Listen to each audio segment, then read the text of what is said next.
नमस्कार, टाइम्स नाम नवभारत आप देख रहे हैं। मैं हूं आपके साथ अनुराग सिंह। टाइम्स नाम नवभारत के सभी दर्शकों को स्वतंत्रता दिवस की हार्दिक शुभकामनाएं। 80वें स्वतंत्रता दिवस पर पीएम नरेंद्र मोदी ने लाल किले से 2047 के विकसित भारत की हुंकार के साथ ही दिमागी नक्सलियों पर बड़ा प्रहार किया। इस पर विपक्ष ने इसे राजनीतिक विरोधियों पर हमला बताकर पलटवार शुरू कर दिया। सियासी पारा तो उस वक्त और चढ़ गया जब कांग्रेस मुख्यालय में वंदे मातरम गान के दौरान एक वीडियो सामने आया। सवाल देशभक्ति तक पहुंच गया। कांग्रेस नेताओं को सफाई देनी पड़ गई और इसी सियासी घमासान के बीच नेताओं का जैन अल्फा कार्ड भी देखने को मिला। ऐसे में 2047 के विजन से लेकर युवा वोट बैंक पर कब्जे की सियासी जंग कैसे छिड़ गई, स्वतंत्रता दिवस के मौके पर आपको दिखाते हैं हमारी इस रिपोर्ट में।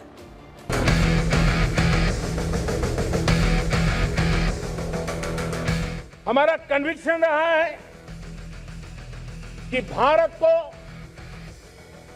हमें अब दूसरे देशों पर निर्भर रह करके नहीं जीना चाहिए, हमें आत्मनिर्भर बनना चाहिए। नेहरू जी ने इस देश के लिए बहुत कुछ किया, लेकिन उनमें रत्ती भर भी अहंकार नहीं था। इन दिमागी नक्सलियों को पहचानना होगा, इन दिमागी नक्सलियों को आइसोलेट करना होगा। तो पहले गाली दो, अर्बन नक्सल कहो, दिमागी नक्सल कहो, और बाद में जो वो लोग कह रहे हैं अपने राजनीतिक विरोधी, वो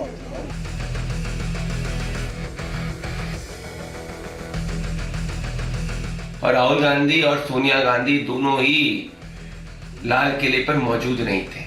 इससे स्पष्ट होता है कि इनको वंदे मातरम से नफरत है। जो स्वतंत्रता में नहीं आए, स्वतंत्रता के आंदोलन में नहीं आए, उन्हें स्वतंत्रता दिवस में कौन नहीं गया, उसमें हमें अपमानित महसूस कर रहे हैं। कमाल है भाई। 80वें स्वतंत्रता दिवस के मौके पर भी देश का सियासी पारा चढ़ा रहा। सत्ता पक्ष और विपक्ष के बीच खूब जुबानी तीर चले। लाल किले से प्रधानमंत्री नरेंद्र मोदी का दिमागी नक्सल वाला तीखा हमला हो या फिर कांग्रेस मुख्यालय में वंदे मातरम गाए जाने के दौरान उठाए जा रहे सियासी सवाल, दोनों ही मुद्दों पर देश का पॉलिटिकल टेम्परेचर हाई रहा। लेकिन बात सबसे पहले प्रधानमंत्री नरेंद्र मोदी के दिमागी नक्सल वाले बयान की, जिस पर कांग्रेस समेत विपक्ष भड़का हुआ है। तिरंगे की आन बान और शान के बीच लाल किले की प्राचीर से पीएम ने विकसित भारत का संकल्प दोहराया, आत्मनिर्भर भारत का विजन रखा, युवाओं को विकास का सबसे बड़ा लाभार्थी बताया। लेकिन उपलब्धियों के इस भाषण के बीच प्रधानमंत्री ने दिमागी नक्सल वाला एक ऐसा हमला भी बोला जिसने देश का सियासी तापमान बढ़ा दिया। हथियारी नक्सल तो गए, लेकिन दिमागी नक्सल, ये दिमागी नक्सल मौके की तलाश में है। हिंसा अराजकता के वो रास्ते खोज रहे हैं, समाज को गलत राह पर घसीटने के लिए भांति भांति के दांव कर रहे हैं। इन दिमागी नक्सलियों को पहचानना होगा, इन दिमागी नक्सलियों को आइसोलेट करना होगा और राष्ट्र को विकसित राष्ट्र बनाने की मुख्य धारा की ओर देश की युवा पीढ़ी को जोड़ना होगा। प्रधानमंत्री ने बिना नाम लिए दिमागी नक्सली मानसिकता वाले लोगों को पहचानने और अलग थलग करने की अपील की, लेकिन विपक्ष ने इसे राजनीतिक विरोधियों पर हमला बताया। क्या बीजेपी और आरएसएस के अंदर वो लोग मौजूद हैं? कहां मौजूद? प्रधानमंत्री को बताना चाहिए कि वो लोग जो दिमागी तौर पे नक्सली हैं, क्या ये वो लोग हैं जो सड़क पे जबरदस्ती जय श्री राम के नारे लगवाते हैं?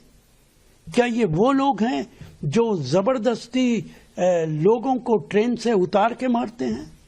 क्या ये वो लोग हैं जो मजहब को लेकर राजनीति करते हैं? तो पहले गाली दो, अर्बन नक्सल कहो, दिमागी नक्सल कहो, और बाद में जो वो लोग कह रहे हैं अपने राजनीतिक विरोधी, उनको उनके जो सोच है, उनके जो सलाह है, उनकी जो मांगे हैं, उसको पूरी करो। ये पूरे राजनीतिक भाषण में आज 12 साल के बाद कुछ नई बात नहीं, वही बात, वही राग, वही जो दावा करते थे पहले से, वही दावा उन्होंने किया। कांग्रेस ने तो प्रधानमंत्री के इस वार पर फौरन मोर्चा भी खोल दिया। प्रधानमंत्री को निशाने पर लेते हुए बीजेपी और आरएसएस को कटघरे में खड़ा करना शुरू कर दिया। लेकिन स्वतंत्रता दिवस पर सियासी टकराव सिर्फ दिमागी नक्सल तक ही सीमित नहीं रहा। एक तरफ लाल किले से वंदे मातरम की गूंज सुनाई दी, तो दूसरी तरफ कांग्रेस मुख्यालय में वंदे मातरम के दौरान सामने आई कुछ तस्वीरों ने नया विवाद खड़ा कर दिया। कांग्रेस मुख्यालय में वंदे मातरम के दौरान सोनिया गांधी, राहुल गांधी और मल्लिकार्जुन खड़गे के वीडियो को लेकर कांग्रेस पर आरोपों और सवालों की बौछार शुरू हो गई।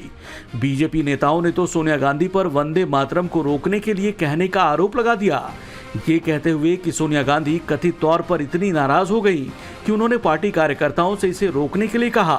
बीजेपी ने तो कांग्रेस पर देशभक्ति को लेकर बड़ा हमला बोल दिया। यह दर्शाता है कि कांग्रेस पार्टी अभी भी संभवतः राष्ट्रगीत वंदे मातरम को संपूर्ण रूप से स्वीकार नहीं कर पाई। अतः हम कांग्रेस की सर्वोच्च नेतृत्व, क्योंकि इसमें तीनों शामिल हैं, सर्वोच्च नेतृत्व के इस आचरण की निंदा करते हैं और यह अपेक्षा करते हैं कि कांग्रेस पार्टी इसके लिए देश से माफी मांगे। बीजेपी यहीं नहीं रुकी, राहुल गांधी और सोनिया गांधी के लाल किले पर मौजूद नहीं होने को लेकर भी निशाना बनाया गया। और राहुल गांधी और सोनिया गांधी दोनों ही लाल किले पर मौजूद नहीं थे। इससे स्पष्ट होता है कि इनको वंदे मातरम से नफरत है। इनको से वंदे मातरम में कोई भी चीज जो भारत अच्छा करता है उससे नफरत होती है।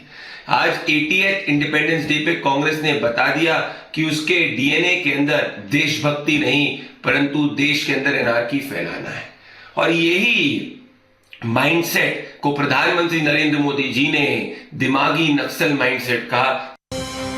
80 साल की परंपरा में लाल किले पर पहली बार वंदे मातरम गूंजा। राष्ट्रगान जन गण मन से पहले राष्ट्रगीत वंदे मातरम को गाया गया। आजादी के बाद 15 अगस्त को लाल किले पर पहली बार वंदे मातरम गूंज रहा है।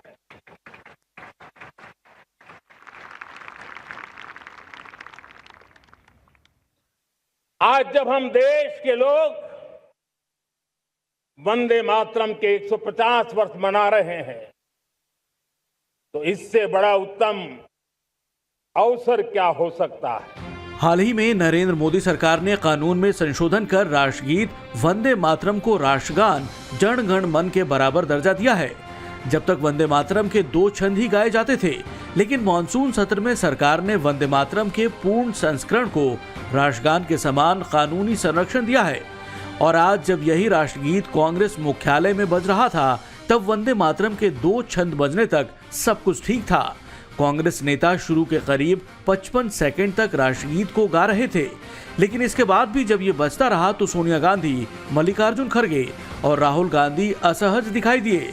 राष्ट्रगीत बजता रहा लेकिन कांग्रेस के बड़े नेता चुप हो गए।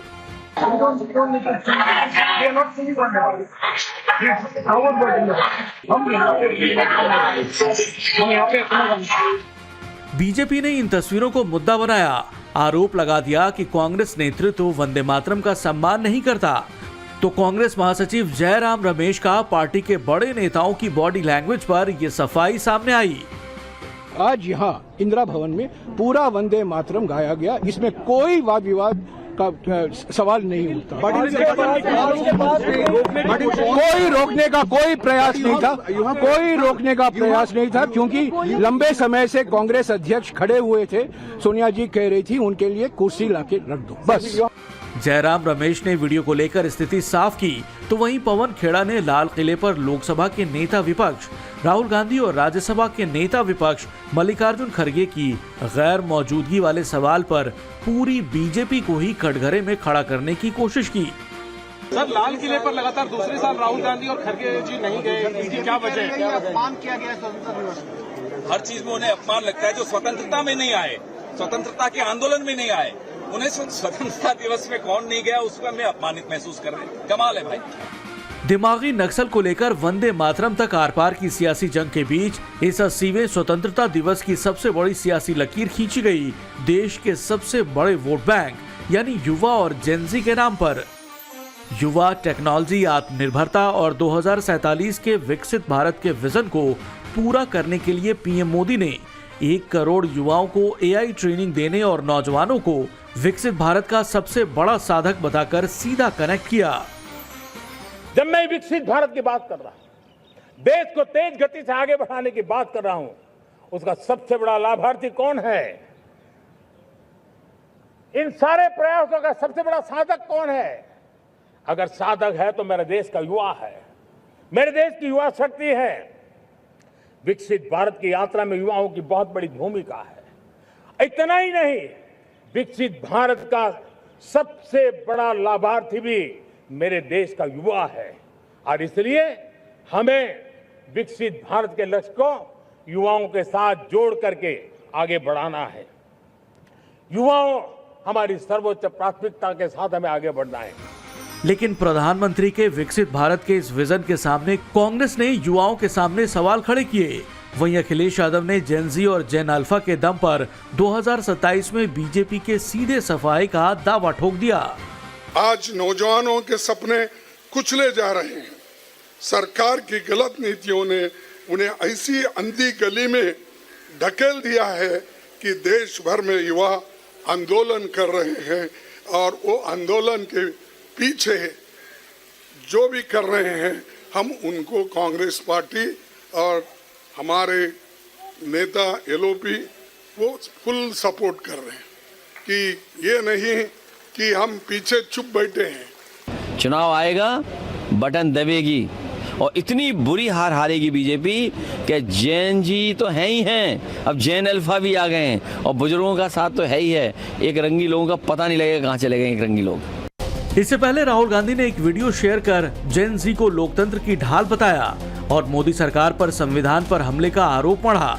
मैं यूथ से कहता हूं, जेन जी से कहता हूं कि ये जो लोकतंत्र है ये आपका है, इसको डिफेंड करना, इसकी रक्षा करना आपकी और हमारी जिम्मेदारी। India's Gen Z and youth have the power to restore democracy with satya and ahimsa. And I'm proud of every single one of you who is standing there resisting this government that is attacking the constitution and destroying our future. देश की सियासत में एक तरफ युवा voters को साधने की होड़ दिखी तो दूसरी तरफ लाल किले की प्राचीर से पीएम मोदी ने बिना नाम लिए दिमागी नक्सलियों और देश में डर और अफवाह का माहौल बनाने वालों पर अब तक का सबसे तीखा हमला बोला। देश को डराना, देश को भयभीत रखना, देश को चिंतित रखना, इसी में कुछ लोगों को आनंद आता है।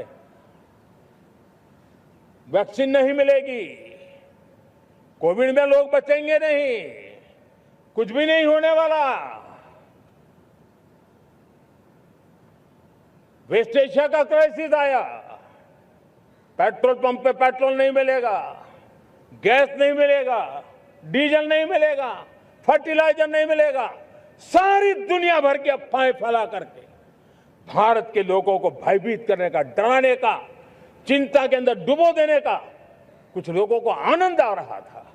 लेकिन देश ने देख लिया कि पिछले 10-12 साल की सुविचारित योजनाएं रंग ला रही है। विरोधियों पर सीधे प्रहार से पहले पीएम मोदी ने पॉलिटिकल मैंडेट, स्थिर सरकार, वाइब्रेंट लोकतंत्र, मजबूत न्यायतंत्र और संविधान की ताकत को देश की सबसे बड़ी पूंजी बताया। तो वहीं डिफेंस प्रोडक्शन से लेकर electronic manufacturing, semiconductor industry, digital transaction, railway और इंफ्रास्ट्रक्चर की उपलब्धियां आंकड़ों के जरिए गिनाई। लेकिन सरकार का 12 साल का ये रिपोर्ट कार्ड विपक्ष के गले नहीं उतरा और कांग्रेस अध्यक्ष मल्लिकार्जुन खड़गे ने पंडित नेहरू का नाम लेकर पीएम मोदी के इस पूरे दावे को सीधे अहंकार से जोड़ दिया। नेहरू जी ने इस देश के लिए बहुत कुछ किया, लेकिन उनमें रत्ती भर भी अहंकार नहीं था। लेकिन आज चंद लाल किले पे ठहर के बात करते हैं कि सब कुछ उन्होंने ही किया, तो गनीमत है ये दुनिया भी मैंने बनाया ऐसा नहीं बोले। नहीं तो अगर कोई उनको सलाह देता, लिख के देता, तो निश्चित रूप से वो भी कहते थे। और दुनिया जो बची है मेरे वजह से बची है, ये भी कहते थे। फिलहाल सियासी गलियारों में संविधान, वंदे मातरम और दिमागी नक्सल पर आर पार की सियासी जंग तेज है। लेकिन इस पूरे सियासी संग्राम का सबसे बड़ा केंद्र रहा देश का युवा जेन जी और अब जेन अल्फा। सत्ता हो या विपक्ष, हर कोई इसी युवा शक्ति को अपने नैरेटिव से जोड़ने की कोशिशों में जुटा है। ऐसे में 15 अगस्त ने साफ कर दिया कि 2027 की चुनावी पिच से लेकर 2047 के विकसित भारत के विजन तक असली सियासी लड़ाई अब सिर्फ सत्ता की नहीं, बल्कि युवा और नैरेटिव दोनों पर पकड़ की है।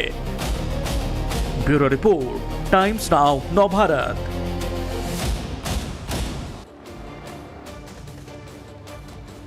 कांग्रेस पार्टी पर भारतीय जनता पार्टी ने वंदे मातरम के अपमान का आरोप लगाया।